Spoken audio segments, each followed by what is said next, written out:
Hi friends, అందరు బాగున్నారండి. ఈరోజు అయితే చికెన్ కబాబ్ చేద్దామని ప్రిపేర్ చేస్తున్నాను. ఫస్ట్ అయితే చికెన్ ఇలా బాగా వాష్ చేసుకొని తర్వాత ఒక కేజీకి వచ్చేసి ఇది కబాబ్ పౌడర్ అండి. ఇలా ప్యాకెట్ అనంతపూర్లో దొరుకుతుంది. ఇది ఒక కేజీకి ప్యాకెట్ 1.5 ప్యాకెట్ పౌడర్ కలిపింటే ఇలా రెడ్ కలర్ వచ్చిందండి. తర్వాత ఇందులోకి ఒక 2 స్పూన్స్ పెరుగు అండి, 2 స్పూన్స్ కర్డ్ వేయాలి, ఒక హాఫ్ నిమ్మరసం పిండాలి, 2 స్పూన్స్ కర్డ్ ఒక కేజీకి, ఒక హాఫ్ నిమ్మరసం నిమ్మ చెక్క హాఫ్ సరిపోతుంది.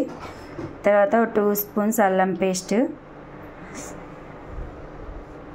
తర్వాత కొత్తిమీర, పుదీనా, కరివేపాకండి అన్నీ చిన్నగా కట్ చేసుకోవాలి.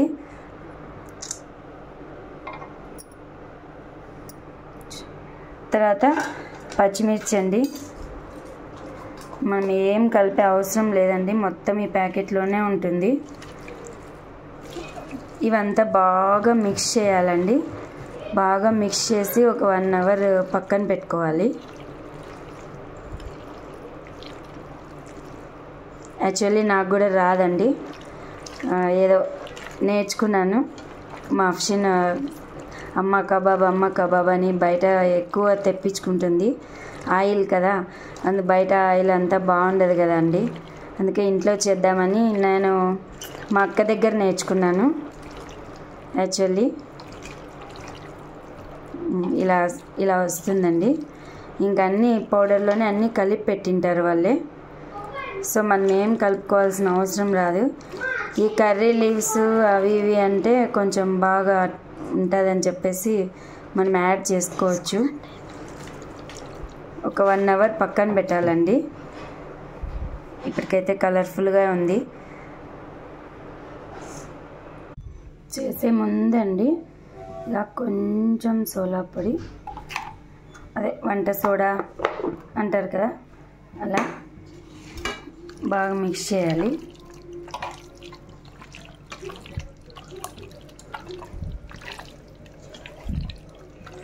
చూడండి, లూజ్ లేకుండా కరెక్ట్గా ముక్కకంతా బాగా పట్టింది.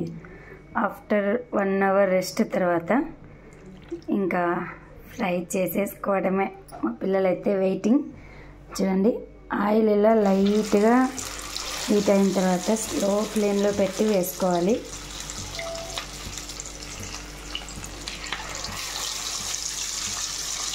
నేనైతే ఆయిల్ కొంచెమే వేసినానండి, ఎందుకంటే ఇది మళ్ళీ యూజ్ చేయడానికి ఉండదు కదా.